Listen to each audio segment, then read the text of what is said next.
दोस्तों, खौफनाक कहानियां टीवी में आपका स्वागत है। कभी कभी जिंदगी का सबसे बड़ा सच वही होता है जिसे हम नजरअंदाज कर देते हैं। और आज की कहानी ऐसी ही एक गरीब माँ की है, रीना मानेक की, जिसकी किस्मत दीपावली की रात कुछ ऐसी पलटी कि पूरा मोहल्ला रो पड़ा। सुबह के 7 बजे थे। मुंबई की गलियों में रोज की भाग दौड़ शुरू हो चुकी थी। ट्रेन के हॉर्न, रिक्शों की आवाजें, लोगों की चिल्लाहटें, और उन्हीं के बीच चल रही थी रीना अपने 8 साल के बेटे अभिषेक के साथ। रीना के झोले में बस थोड़ी सी सब्जी, कुछ सिक्के और उम्मीद थी कि इस दीपावली पर अपने बेटे को थोड़ा सा मीठा खिलाएगी। वो दिन उसके लिए कोई साधारण दिन नहीं था। वो चाहती थी कि अभिषेक भी बाकी बच्चों की तरह इस बार दिया जलाए, लड्डू खाए और कहे, माँ, हमारी भी दिवाली है। रीना के चेहरे पर थकान थी, मगर आंखों में चमक थी। अभिषेक बार बार पूछता, माँ, आज मिठाई लेंगे ना? रीना मुस्कुराती और कहती, हाँ बेटा, इस बार जरूर लेंगे। आज तेरी दिवाली की पहली मिठास होगी। वो दोनों मोहनलाल स्वीट्स की दुकान की ओर बढ़े, जहां सोने जैसे चमकते मिठाई के डिब्बे, शीशे के काउंटर में सजे हुए लड्डू और रसगुल्ले की खुशबू फैली थी। पर उस दुकान का मालिक मोहनलाल शर्मा अपने नाम की तरह शर्मा नहीं था। रीना ने झिझकते हुए कहा, भैया, जरा आधा किलो लड्डू देंगे, बस दिवाली के लिए। मोहनलाल ने ऊपर से नीचे तक रीना को देखा। उसके मैले कपड़े, झोले में झांकता पुराना पर्स और बगल में खड़ा पतला सा बच्चा। वो तिरस्कार से बोला, पैसे हैं तुम्हारे पास? यहां कोई फ्री में नहीं मिलता। रीना ने कांपते हाथों से सिक्के निकाले। बस इतने ही हैं, आधा किलो में थोड़ा कम दे दो। मोहनलाल ने झल्ला कर कहा, हम कोई दानखोरी नहीं चलाते, निकलो यहां से, दूसरों के ग्राहकों की बदबू मत फैलाओ। और उसने रीना को धक्का दे दिया। उसके हाथ से झोला गिरा, कुछ सिक्के जमीन पर लुढ़क गए। अभिषेक ने मां का हाथ थामा और चुपचाप उसे उठाया। सड़क पर लोग तमाशा देख रहे थे। कोई बोला, अरे छोड़ो बेचारी को, तो कोई हंस पड़ा, मिठाई चाहिए इन्हें भी। रीना की आंखें नम थीं, मगर उसने कुछ नहीं कहा। वो चुपचाप बेटे का हाथ पकड़कर बाहर निकल आई। गली के मोड़ पर रामलाल भैया, एक बुजुर्ग रिक्शे वाला, बैठे थे। उन्होंने सब देखा था। बोले, रीना बेटी, यह शहर दिल से बड़ा नहीं है, लेकिन ऊपर वाला देख रहा है। रीना ने मुस्कुराने की कोशिश की। कभी कभी सोचती हूं भैया, क्या गरीबों की दिवाली सच में होती है? रामलाल ने जवाब दिया, होती है रीना। जब दिल सच्चा हो तो दिया खुद रास्ता ढूंढ लेता है। उस रात रीना घर लौटी। उसका छोटा सा झोपड़ा रेलवे लाइन के किनारे था। टीन की छत, मिट्टी का आंगन और एक पुराना दीपक, जिसे अभिषेक हर साल मिट्टी से बनाता था। रीना ने बेटे से कहा, बेटा, हमारे पास पैसे नहीं हैं, लेकिन हम दीपक तो जला सकते हैं। अभिषेक ने मुस्कुराते हुए कहा, मां, रोशनी तो दिल में भी होती है ना? रीना ने मिट्टी का दीपक जलाया। हवा चल रही थी, लेकिन उसने हथेली से लौ को बचाया। दीपक की पीली रोशनी उसके चेहरे पर पड़ी, जैसे खुद भगवान ने उसकी आंखों में उम्मीद की छोटी सी किरण रख दी हो। बाहर आतिशबाजी फूट रही थी, हर घर में मिठाई की खुशबू, लाइटों की लड़ियां, लेकिन रीना के झोपड़े में सिर्फ एक दिया जल रहा था, और वही उसकी पूरी दुनिया था। उसने आसमान की तरफ देखा और कहा, हे भगवान, अगर सच में तू है तो इस दिवाली मेरे बच्चे को थोड़ी सी खुशी दे दे। रीना नहीं जानती थी कि उसकी ये प्रार्थना आज रात सुनी जाने वाली है, और अगले कुछ घंटों में कुछ ऐसा होगा जो पूरे मोहल्ले की तकदीर बदल देगा। बाजार दीपावली की तैयारी में डूबा था। हर दुकान सजी हुई थी, रंग बिरंगी लाइटें, मिठाइयों की खुशबू और लोगों की हंसी से गलियां गूंज रही थीं। लेकिन उसी भीड़ में एक रीना मानेक थी, जिसका चेहरा बुझा हुआ दिए जैसा लग रहा था। उसके हाथ में कुछ सिक्के थे, जो दिन भर बर्तन मांजने और झाड़ू लगाने से कमाए थे।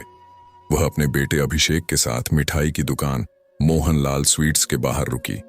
उसकी आंखें चमक उठीं। कांच के शीशे के पीछे लड्डू, जलेबी, काजू कतली जैसे चमक रहे थे। अभिषेक ने मां का दुपट्टा पकड़कर कहा, मां, बस आधा किलो जलेबी ले लो ना, दीपावली है आज। रीना ने मुस्कुराने की कोशिश की। हाँ बेटा, आज तेरा मन नहीं तोड़ूंगी। चलो थोड़ी मिठाई ले लेते हैं। वह दुकान में दाखिल हुई। दुकान का मालिक मोहनलाल शर्मा मोटा, तोंद निकला हुआ आदमी था। उसने चमकती सोने की चेन पहनी हुई थी और मिठाइयों के ऊपर हाथ रखे ग्राहकों को रोक रहा था। रीना ने डरते हुए कहा, भैया आधा किलो जलेबी दे दीजिए। मोहनलाल ने ऊपर से नीचे तक उसे देखा, उसके मैले कपड़े, फटे सैंडल और उसके बेटे के पुराने कपड़े। तू मिठाई खरीदेगी? उसने तिरस्कार से कहा, यह कोई भिखारी आश्रम नहीं है, यहां के भाव तेरे बस के नहीं। रीना सकपका गई। भैया मैं पैसे लाई हूं, देखिए। उसने मुट्ठी में रखे कुछ सिक्के बढ़ाए। मोहनलाल हंस पड़ा। छूना भी मत, तेरे जैसे लोगों की वजह से दुकान की बदनामी होती है, निकल जा यहां से। इतना कहकर उसने जोर से उसका हाथ झटक दिया। सिक्के जमीन पर बिखर गए। भीड़ में कुछ लोग हंसने लगे। देखो, कोई भिखारन मिठाई खरीदने आई है। रीना के चेहरे पर अपमान की आग थी। अभिषेक ने उसकी साड़ी पकड़ ली, उसकी आंखों में आंसू थे। रीना ने झुककर सिक्के उठाए, कुछ लुढ़क कर नाली में चले गए। चल बेटा, उसने धीमे स्वर में कहा, यहां रोते नहीं, मुस्कुराते हैं दीपावली पर। वह बाहर चली गई बिना कुछ बोले। बाहर हवा में धुएं और पटाखों की गंध थी। रीना का मन किसी बुझते दीपक की तरह भारी हो गया। अभिषेक चल नहीं पा रहा था। मां, हमने क्या गलत किया? रीना ने उसका सिर सहलाया। कुछ नहीं बेटा, गलती बस इतनी है कि हमारे पास पैसे कम हैं, मगर दिल छोटा नहीं।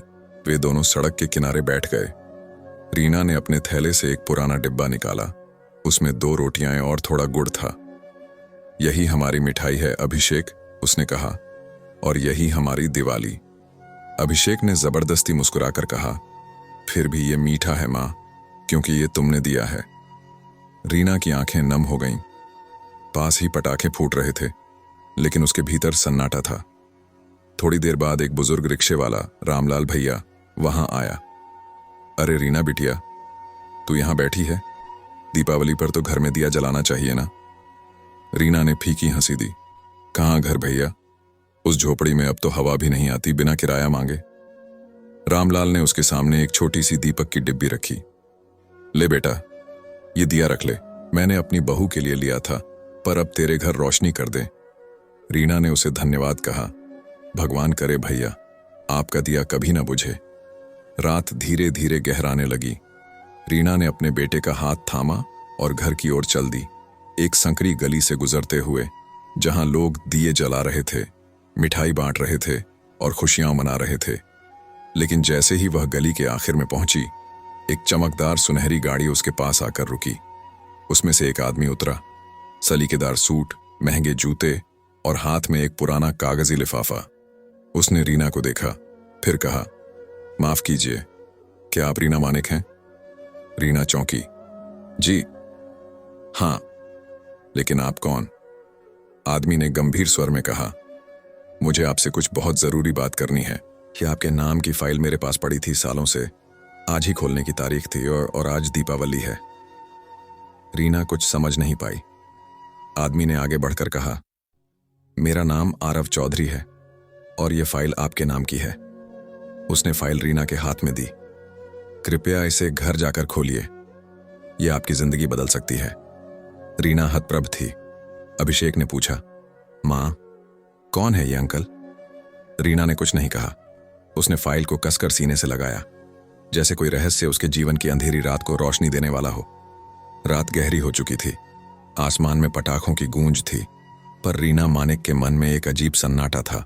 उसके हाथ में वह पुरानी फाइल थी, जिस पर लिखा था, Reena Manik, case number 417, Chaudhary industries. Reena की झोपड़ी में एक दिया टिमटिमा रहा था। अभिषेक उसके पास बैठा मिठाई के डिब्बों को खिड़की से झांकते हुए देख रहा था। मां, ये फाइल क्या है? उसने मासूमियत से पूछा। रीना ने धीरे से कहा, पता नहीं बेटा, शायद किसी पुराने झूठ का सच। उसने फाइल खोली। अंदर पुरानी तस्वीरें थीं। एक फोटो में वह खुद थी, मगर बहुत साल पहले की, जब वह किसी हवेली जैसी जगह पर खड़ी थी, सफेद सलवार और नीली चूनर में। तस्वीर के पीछे लिखा था, चौधरी हाउस, दीपावली 2015। रीना का दिल धड़क उठा। यह तो वही साल था जब मैं चौधरी साहब के घर में काम करती थी। वह पल याद आया जब वह एक बड़ी हवेली में नौकरानी थी। चौधरी साहब की पत्नी बहुत बीमार रहती थी और रीना ही उनकी देखभाल करती थी। एक रात अचानक आग लग गई थी। पूरा घर धुएं में घिर गया। रीना ने किसी तरह एक छोटे बच्चे को बचाया था, लेकिन फिर वह बेहोश हो गई थी। जब होश आया तब तक घर खंडहर बन चुका था और उसी हादसे के बाद उसने नौकरी छोड़ दी थी। अब फाइल में वही बच्चे की तस्वीर थी, माथे पर छोटा सा तिल, मुस्कुराता चेहरा और नीचे लिखा था आरव चौधरी, सर्वाइवर 2015। रीना की आंखें फैल गईं।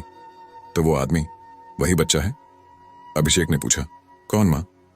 रीना ने जवाब दिया, जिसने हमें फाइल दी थी, वही बच्चा जिसे मैंने उस आग से बचाया था। सुबह होने से पहले ही दरवाजे पर दस्तक हुई। रीना ने दरवाजा खोला।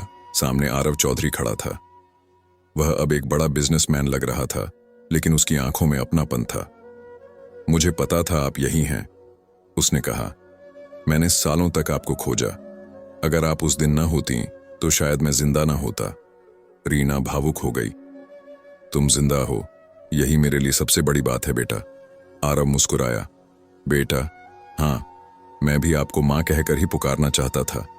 मेरे असली मां बाप उस आग में चले गए थे और आप ही ने मुझे जिंदगी दी। रीना की आंखों से आंसू बहने लगे। अभिषेक पास आकर खड़ा हो गया। आरव ने झुककर कहा, तो ये आपका बेटा है? रीना ने सिर हिलाया। हाँ, मेरी दुनिया का इकलौता दिया। आरव ने कहा, आप दोनों मेरे साथ चलिए। चौधरी हाउस अब दोबारा बन गया है और आज दीपावली पर मैं चाहता हूं कि वहां वही हाथ फैला दिया जलाए जिन्होंने उस घर को बचाया था। रीना पहले तो झिझकी, पर अभिषेक ने उत्साह से कहा, चलो ना मां, देखते हैं वो बड़ा घर। जब वे वहां पहुंचे तो सामने एक विशाल बंगला था, नीले रंग से रंगा हुआ, जैसे आसमान का टुकड़ा जमीन पर उतर आया हो। दरवाजे पर लिखा था चौधरी निवास। रीना ने अंदर कदम रखा तो उसके पैरों में कांप आ गई। हर कोने से यादें उभरने लगीं। वो पुराना झूमर, वो सीढ़ियां, वो गलियारा जहां उसने किसी को आग से खींचा था। आरव ने कहा, यहीं आपने मुझे उठाया था और यहीं से सब शुरू हुआ था। रीना ने पूछा, पर बेटा, ये फाइल क्यों दी थी? आरव ने गहरी सांस ली। क्योंकि उस फाइल में आपके नाम की संपत्ति है। मेरे माता पिता ने वसीयत में लिखा था कि अगर उन्हें कुछ हो जाए तो चौधरी इंडस्ट्री की आधी हिस्सेदारी उस औरत को मिलेगी जिसने उनके बेटे को बचाया, यानी आपको। रीना के पैरों तले जमीन खिसक गई। क्या मेरे नाम? हाँ मां, आरव ने कहा, आप अब इस घर की मालकिन हैं।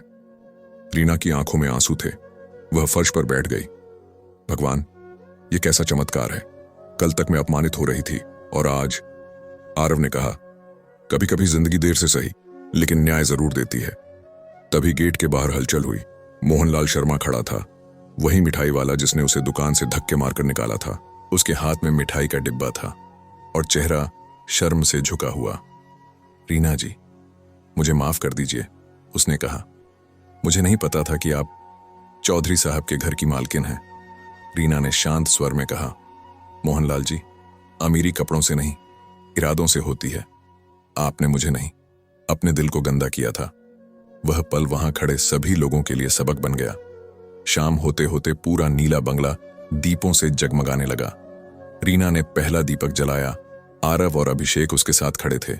उसने कहा, इस बार दीपावली के दिए सिर्फ घर नहीं, आत्मा भी रोशन करेंगे। दूर आसमान में पटाखे चमक उठे और रीना के चेहरे पर पहली बार मुस्कान आई, जो बरसों से कहीं खो गई थी। दिवाली की रात अब गहरी हो चुकी थी। नीला बंगला दीपों से जगमग रहा था। हर कोने में मिठाई और रोशनी का आनंद फैल रहा था। लेकिन रीना मानिक के मन में अब भी सवाल थे। यह संपत्ति, यह विरासत और आरव का अचानक प्रकट होना, सब कुछ इतना जल्दी कैसे हुआ? आरव ने फाइल को खोलते हुए कहा, मां, मैं आपको वो सब दिखाना चाहता हूं जो सालों से छुपा हुआ था। यह सिर्फ संपत्ति की बात नहीं है, बल्कि सच की। फाइल में पुराने दस्तावेज और चिट्ठियां थीं। उनमें लिखा था कि चौधरी परिवार के बड़े बेटे आदित्य चौधरी ने कंपनी के पैसे गबन किए थे और आरव को फंसाया गया। रीना ने अजीब भाव में कहा, तो यह मतलब कि आरव पर जो इल्जाम लगा था वो झूठा था? आरव ने सिर हिलाया।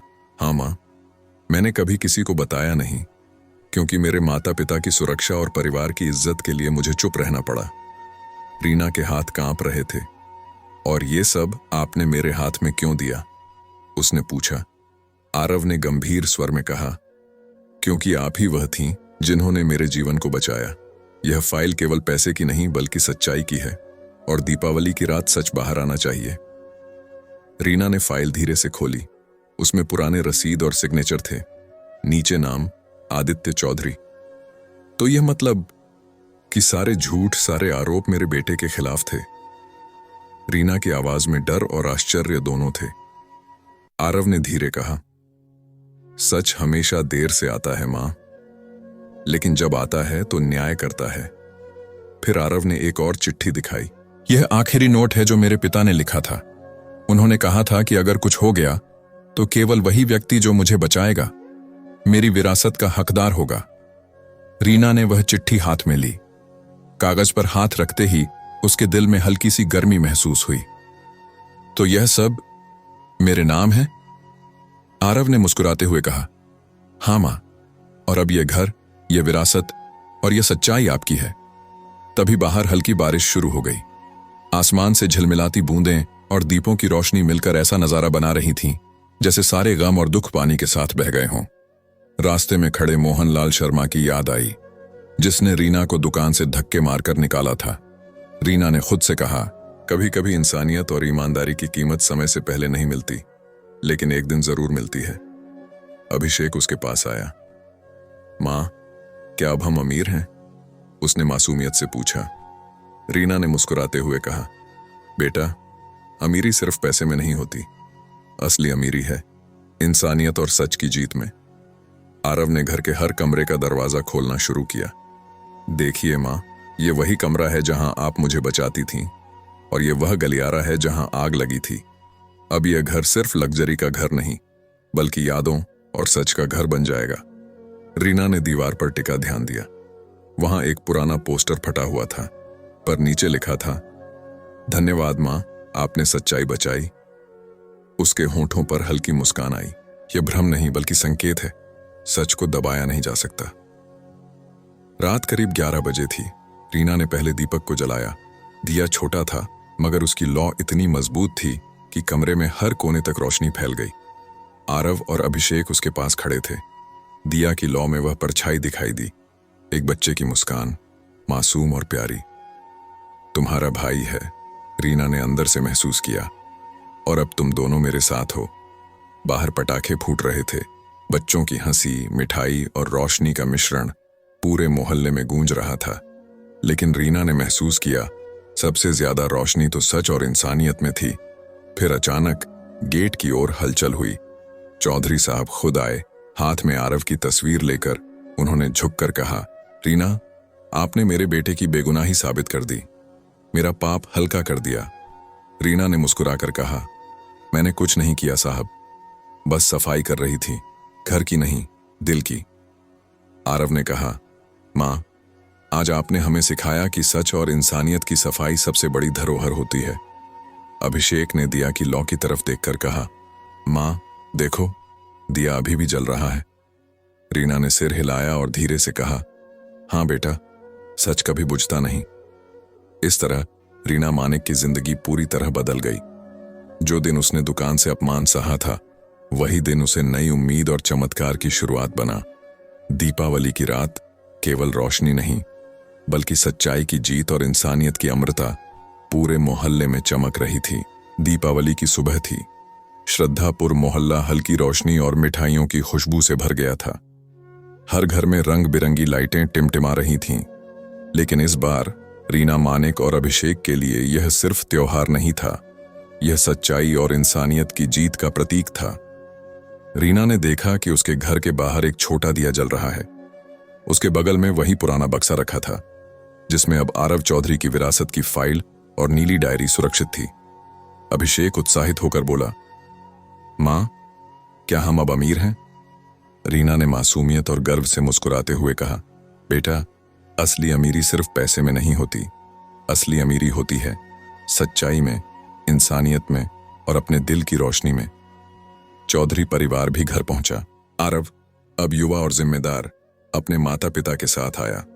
चौधरी साहब ने हाथ में आरव की तस्वीर लेकर झुककर कहा, रीना दीदी, आपने मेरे बेटे की बेगुनाही साबित कर दी, मेरा पाप हल्का कर दिया। रीना ने मुस्कुराते हुए कहा, साहब, मैंने कुछ नहीं किया, बस सफाई कर रही थी, घर की नहीं दिल की।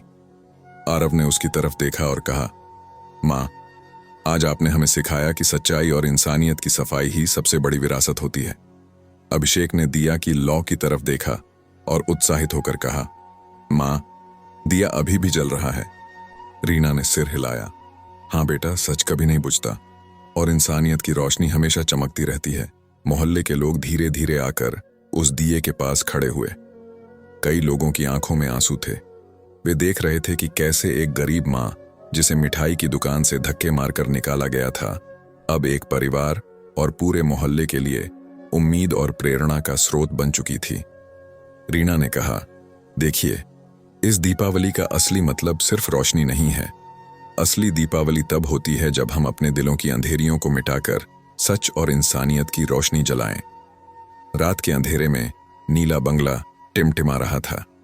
दिए की लौ में किसी की परछाई मुस्कुरा रही थी। रीना ने महसूस किया कि यह परछाई आरव की मासूम मुस्कान और उसके माता पिता की आशीर्वाद की तरह थी। अभिषेक ने उत्साह से कहा, माँ, लगता है जैसे कोई कह रहा हो, अब मैं आजाद हूं। रीना ने आंखें बंद की और धीरे से कहा, हाँ बेटा, सच और इंसानियत की रोशनी कभी नहीं बुझती और इस दीपावली ने हमें यह याद दिलाया कि सच्चाई हमेशा जीतती है। कुछ दिन बाद मोहल्ले में यह कहानी फैल गई। लोग कहते थे, रीना दीदी के घर दिया कभी नहीं बुझता। जो लोग पास से गुजरते हैं उन्हें लगता है जैसे कोई धीरे धीरे कह रहा हो, सच को दबाया नहीं जा सकता। और सचमुच वह दिया सिर्फ रोशनी नहीं, बल्कि इंसानियत और न्याय की अमर लौ बन गया। रीना और अभिषेक अब केवल अपने घर में खुश नहीं थे।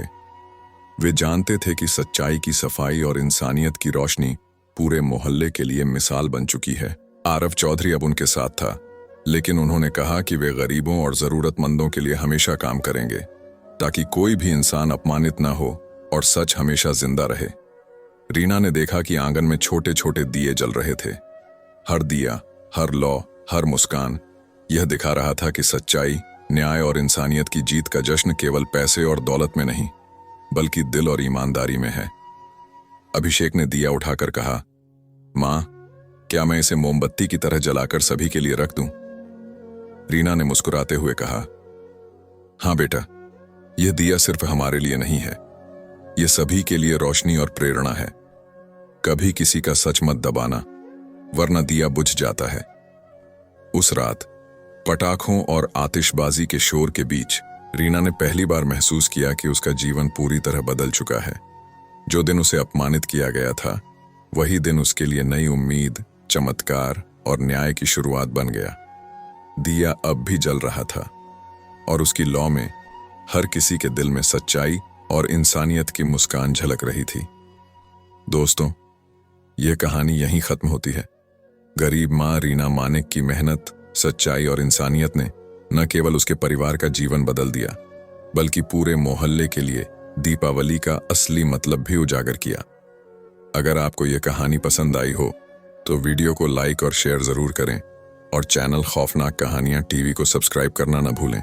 दिया जलाए, सच और इंसानियत की रोशनी फैलाए। जय हिंद।